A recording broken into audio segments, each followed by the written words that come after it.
This story comes to us from the denverchannel.com. Loveland, Colorado, back in the news. People gathered outside the Loveland Municipal Building Sunday, demanding the city's department change how it responds to mental health situations after an intellectually disabled man was shot by police. Loveland Justice League founder Jen Castaneda said, "We're here today to create some mental health awareness."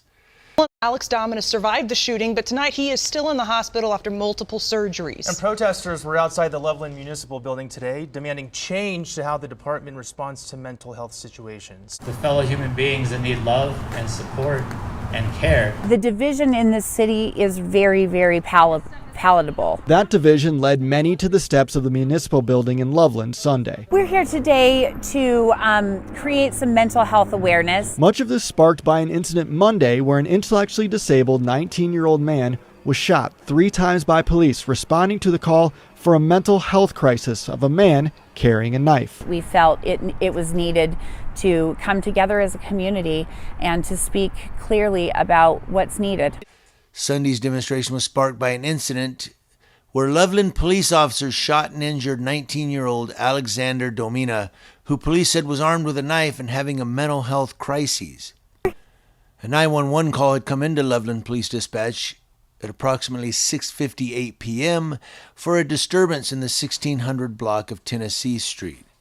Investigators later confirmed a person in the home called to request police assistance for a family member who was experiencing a mental health crisis and actively damaging the home. Alex's grandmother had called 911 and said that he was breaking things, but she also said that he hadn't hurt anybody and that he could be talked down. According to family attorney Mari Newman, Alex Domina has undergone 3 surgeries already, with more needed. He may well lose his arm, and he may well lose his life. Which is hard on everyone in the family. Alex's family is definitely struggling. His brother is also disabled, and he's having a very hard time, and the family has just been going back and forth to and from the hospital. This is a department that should have been well aware. Newman says the Domina family appreciates the support, but right now are focused on Alex's recovery and his family wants to make sure that this never happens to anybody else. Sean Toll, Denver 7. This is a tough one to call here because, he was armed with a kitchen knife, and if he was in the house breaking things, he was obviously being aggressive or out of control or assertive.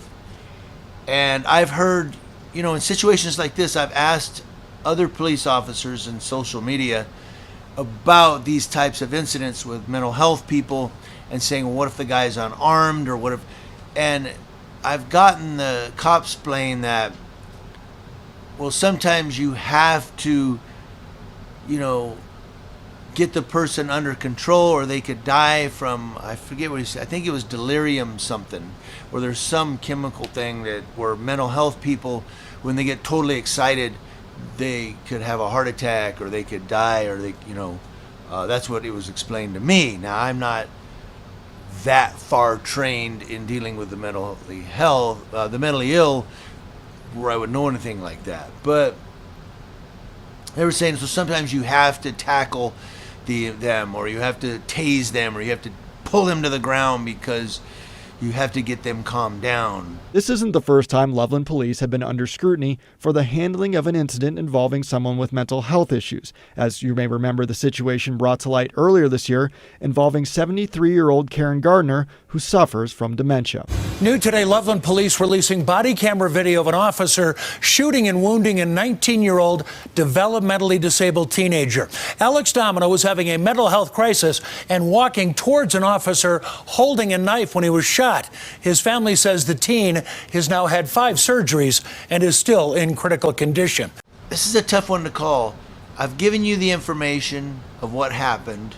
I'm going to let you decide for yourself how you feel about this situation. My bird wants to chime in too. Let me know, guys, in the comment section below.